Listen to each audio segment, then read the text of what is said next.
2014 second overall pick Jabari Parker played parts of 8 seasons in the NBA, but his career was marred by injuries.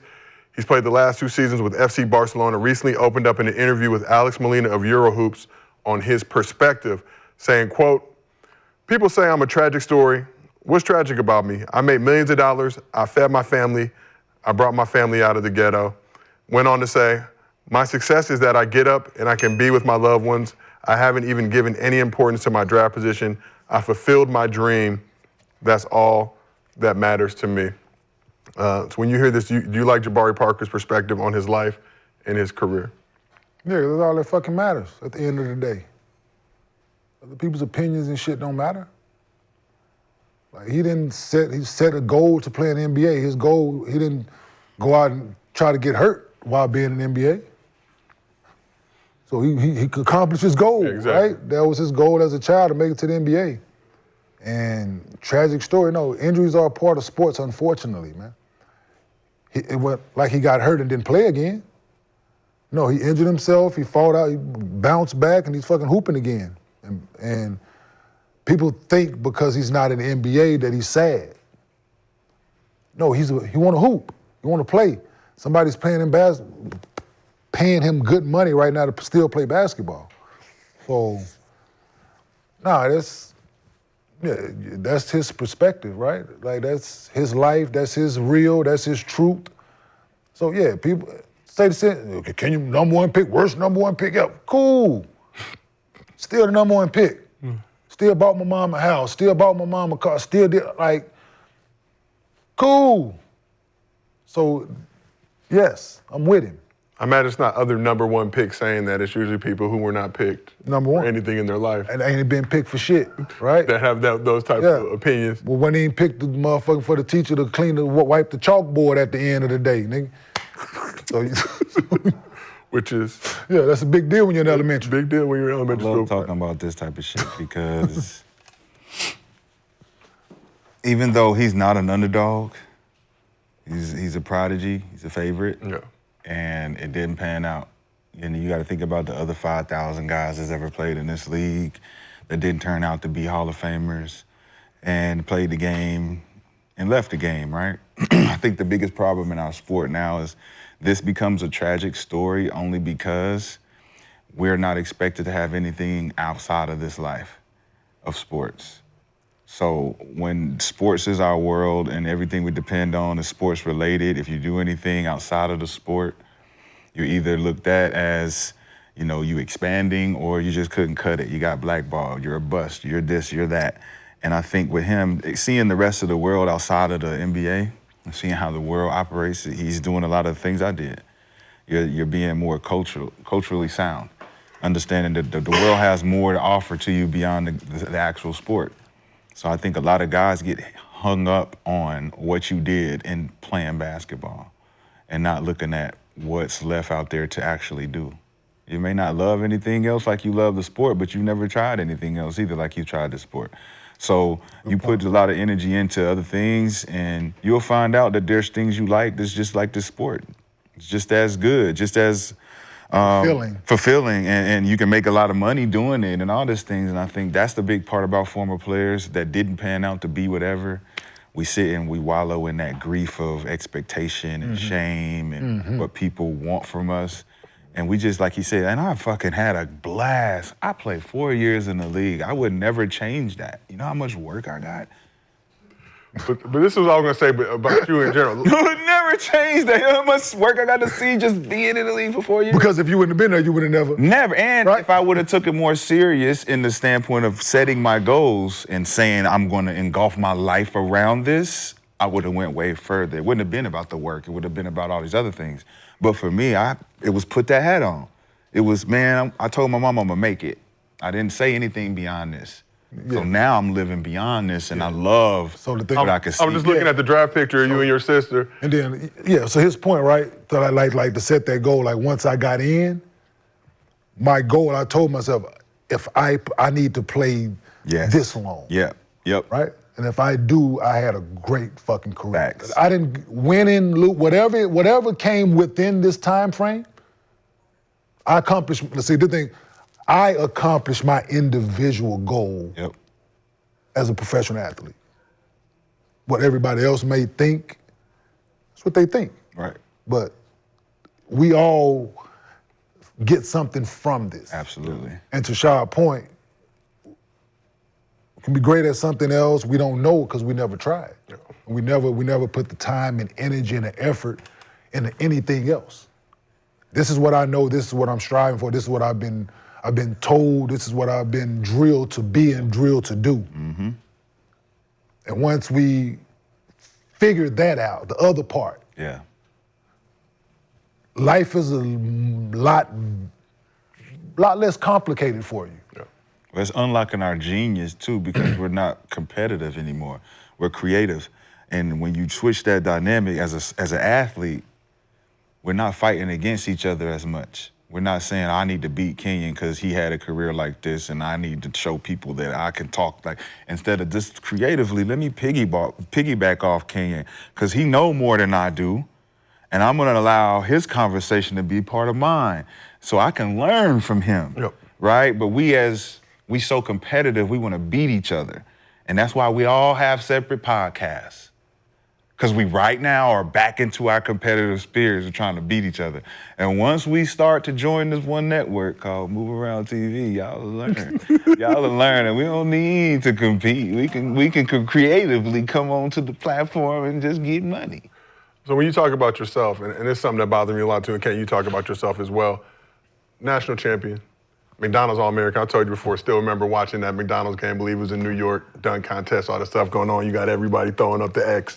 Thanks. You know what I'm saying? But 4 years in the league, and a lot of people will look at that and try and be like, oh, he was this, he was that, he was whatever. Like, I never played in the league. I knew going to my freshman year at UCLA, I probably had a couple more years left with college basketball, then I was gonna have to join the working world. Right. So to be able to even practice a game or whatever it may be in the league, for me, I just never had that attitude or tone, and it really frustrates me when I see people say that who never did shit, right? And it's like, yeah, you can have your opinions, that's awesome.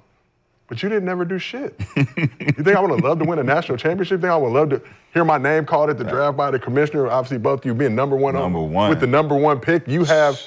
That was the dream. Your for name all was said. of It's us. like, Yeah, you know, yeah, I never heard. I watched it. I watched it in drafts. I never had those feelings or emotions. I was looking at the pic of you and your sister when you were drafted by the Timberwolves, and y'all together holding the ball and just.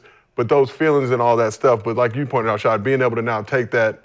And it's tough because the further your NBA career goes, that's all you know, right? That's how you look at yourself. I'm just a basketball player. Your career ends. Well, shit, all you can do is play basketball. You don't know what else you can do. Exactly. And then to your point, here we are on the couch. Yeah, like to me, 15 years of it, right? From 22 to 37. Hoop dreams. I played basketball and I had to deal with injuries, right? I had to rehab to get ready to play basketball. Basketball, then rehab and then try to be a father and all this shit, right? Right? So. All at once. All at once. So then at 37, it's like, no more basketball? Guess I could just chill. Just chill. I find something to do. Something. Yeah, right? This is the progression of it, man. And if you ain't got nobody over here like, hey, but you probably wanna start to, hey, you don't like nothing else? That's the part. Hey, you don't wanna do nothing else? Nothing. Nothing. You just like watching movies. I wanna act, you know. It's just kind of how Dame Dash acts.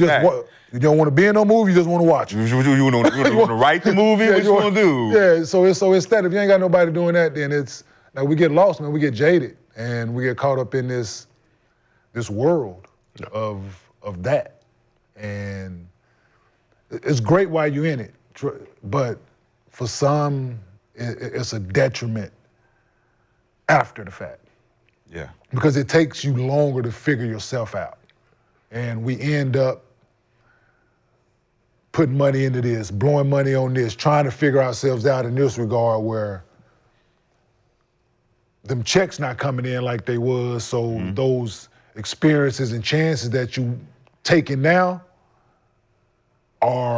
could be crucial than when they were playing and you're trying to figure a different way out. So it's a lot that come with it, man, but ultimately we all, a friend of mine here told me, like, in each one of our hometowns, no matter where we're from, we're all Michael Jordan.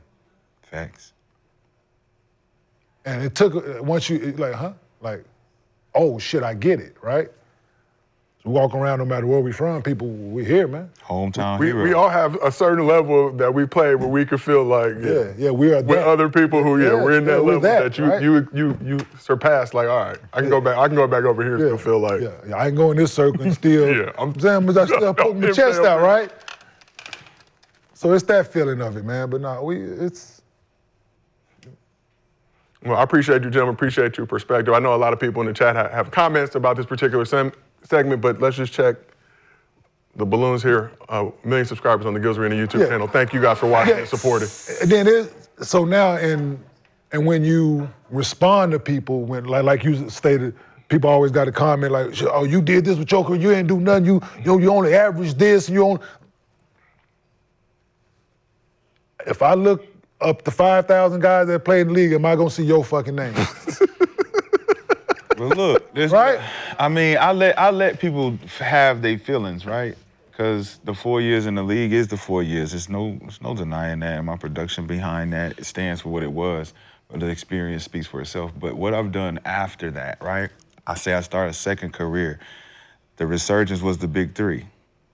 We played on the team. First year, #1 pick, boom, boom, boom, try to reestablish it. Hey, I'm back. That didn't really work. So here we go again. We're in media now where I have to be able to show who I really am. They don't know me. They know me for who. People call me by my last name. So when you call me by my last name, that means you only seen that on my jersey. Mm-hmm. You calling me by what you see on TV. Mm-hmm. You don't know me. Mm-hmm. So now I'm showing people a little bit of my personality, a little bit that I'm funny and cool, we be spitting real shit. This is a second career now. And I've just gotten a contract that exemplifies that I can make more doing this than I did doing that. And imagine that. The game So is if funny. I'm good at this and they can pay me for doing this, I'm not gonna allow nobody to just shit on the fact that my last career didn't pan out to be better than my next career. And guess what? I'm gonna do another career after this one. Well, You remind me, Well- it's April 2nd, 9 p.m. The director pilot will be hitting. God is gracious. but without the career that people say was irrelevant, it don't matter. Without that career, then this here. career won't. Exactly. So You gotta Right. appreciate the journey. So no matter whatever path it is, it's your path, Yep. right? Whatever path I took to be here to be sitting on this couch with y'all is my path. There's right? no failure behind it. There's none, right? Would I love to win a championship? Absolutely. Would I love to be with all the points, triple doubles, all of it, right? We all want that shit. But No, for sure. Shit, everybody can't do it. I was at fucking Disney World the other day, and the dude just heard my voice and looked up and was like, "Damn, I thought that was you." Yep. I was at Target, motherfucker did Right? that. And asked me why Damn, I was in thought Target. that was you, right? Listen, I was talking to my wife. He and asked me why I was in Target. He said, "Why you in here?" I said, Yeah. "It's a store, nigga." Y'all got good deals. What the fuck you mean? Yeah. Question is that? I knew that was you. Yeah, What I you get some doing in here? toiletries? So I was like, damn, it ain't now it's no longer my basketball career that people, when they see me like, oh, damn, that's King, but they tell me now it's TV. this, Yes. right? So for him to be looking away and say, damn, I thought that was you, it was my voice. I He heard you. Yeah. That's crazy. Right? So, yeah. The voice of the people. Before we move on, I've told y'all the story before. I'm coming back from the airport. It's like 10 o'clock at night. I'm rolling through. It's a police officer, me mugging, just looking straight ahead, got a little earpiece in.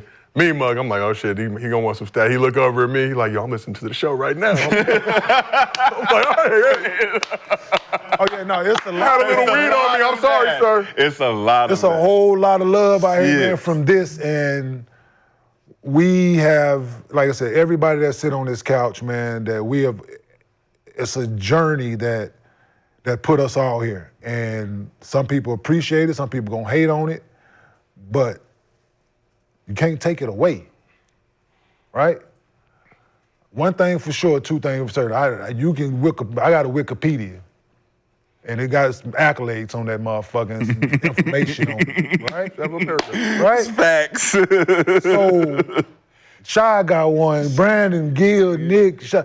I'm in the process of getting. Yeah, but it's in a different just light. it's merely a host, period. You have an IMDb. You But better I do, stop it. yeah, You have a nice IMDb. For anybody who thinks, oh, Nepo, baby, whatever, there's IMDb, there's Google, there's also LinkedIn. You can read all of those. And IMDb Pro if you really want to dig into the Pro. So, it's that part, man. But we are where you start ain't where you finish. Facts. So. And if you do finish where you start, nigga, you're in the wrong. You're in the wrong way. That's another conversation, but let's get back to a little bit of basketball. The defending champion Boston Celtics beat the Grizzlies.